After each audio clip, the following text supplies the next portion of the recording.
Justice, balance, and even cosmic order were notions referred to as Máat, which primarily was a concept highly valued by the ancient people of Kemet. And like many Egyptian deities with a human form, Máat was an abstract goddess of great symbolic importance.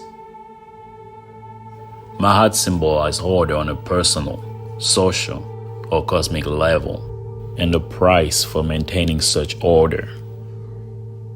As a major concept of the Kemetic religion and that of a daily life, Máat also played an important role in the Egyptian understanding of kingship, and as such, all individuals, especially the rulers of Egypt who were representative of gods, were expected to live in accordance with the principles of Máat. So their first duty was to follow her divine will and establish order. Defeated enemies slaughtered by the king were shown clutching a feather of the goddess, indicating the surrender to righteousness. Usually depicted hidden human form as a woman wearing an ostrich plume on her head, or just by an ostrich feather alone that conveys her presence. Máat is recognized from the middle of the 3rd millennium and probably earlier than that, as she is closely associated with creator deities, for she is known as the beloved daughter of the creator sun god Ra. From the 14th century BCE onward, Máat was often shown as a woman seated or standing with outstretched wings attached to both her arms. And just like the goddess Isis, she could revive the dead with the air generated by her wings. The feather of Máat has come to symbolize her being, as well as balance and order, subsequently becoming the hieroglyph sign for truth and justice. Another one of her emblem was a plume sign that was used in the writing of her name, a visual depiction of her as the foundation of the universe. Such representation has been interpreted as a symbol of the goddess being the base on which the Egyptian society and order were built. This was often shown below the thrones of Egyptian deities who act as divine judges. The cult of the goddess Máat has been practically known since the beginning of the Egyptian religion. It was connected with the laws of the Egyptian society and regulated the relationship between the pharaoh and his people. Starting from the early 15th century BCE, around the time of Hatshepsut, a special ritual was performed in all temples to honor the deity. The people would ritually present a small figure of the goddess to the chief deity of a temple. So many gods stood as a recipient of this offering, even Seth, the god of chaos. Through this ritual, the king demonstrated his legitimacy by literally upholding Máat. But all rituals and sacrifices would be deemed meaningless if the king and his people were not living righteous lives. Therefore, judges and high court officials wore golden images of the goddess to signify that they were enforcing her laws, and as a symbol that their judgment would be balanced and fair. It was considered a crime against Máat if a person were to engage in jealousy, gluttony, laziness, injustice, and ungratefulness. To make a man, the priest would rule on the earthly punishment according to the nature of the law that had been broken, and whoever was deemed to have violated the spirits of Máat would face a further judgment during the ceremony of justification in the hall of Osiris. Given the fact that she represents divine order that came into being at the moment of creation, the daily rites that took place in Egyptian temples were repetitions of mythical acts that laid the foundation of Máat. This repetition done in the name of the pharaoh secured those foundations and therefore maintained the cosmic balance. The central notion of Egyptian cosmology and ethics was personified as the goddess epitomizing the harmonious laws of cosmic order. Even the gods of the Egyptian pantheon were said to live on Máat, because she was said to be responsible for balance between the gods and the people, and between opposite genders. Some account would then place her as being the reason why women and men of Kemet should have the same rights. For the ancient Egyptians perceiving the universe as a complete duality of male and female principles, a mutual relationship equally remained between both male and female divinities. The Egyptian culture was centered on order. Everything at its due place in the world, including religion, society, and seasonal changes. The goddess Máat came to represent the concept of balance and order because many Egyptians needed to explain the world around them. So, she was the one who kept the stars in motion, the seasons to change, and the maintaining of order in heaven and on earth. They considered the desert beyond the Nile River to be chaotic, whereas the area close to the Nile was considered orderly. And together, these two forces brought balance to the world in which they lived and was an important part of their daily life. According to some sources, the goddess Máat was often linked with the scribal god of wisdom, Thoth, an impartial judge who was believed to have put her laws into writing. This gave a divine precedent for many works in the Egyptian literature that teach or debate on how to live in Máat in the real world. There is a few Egyptian myths of a golden age that includes a period when Máat was a ruler on earth. The deity is said to have withdrawn to heavens because she was grieved by the wicked behavior of humanity.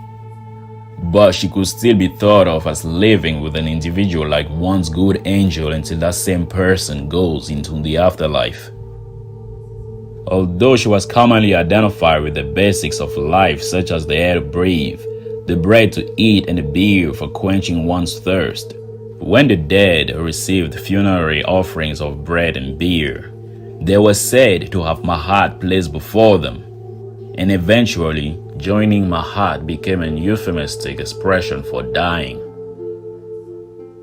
During the 19th dynasty, the goddess became more closely associated with the afterlife than with the ethics of life.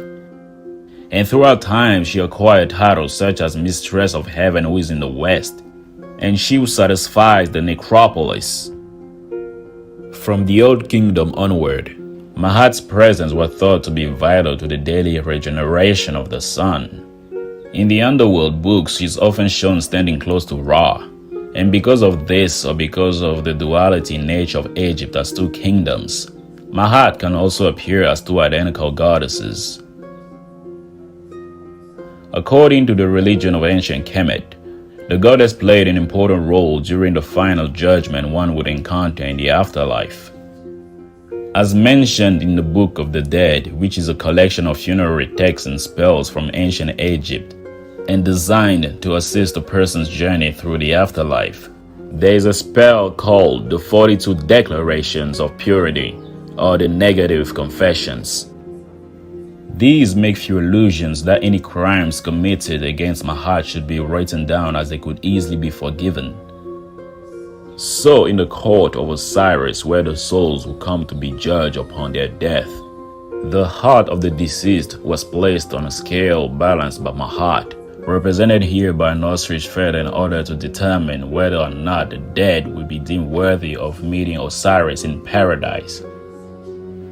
Bear in mind that the feather's light weight was used as a counterweight to the human's heart, which was believed to be the cornerstone of a soul.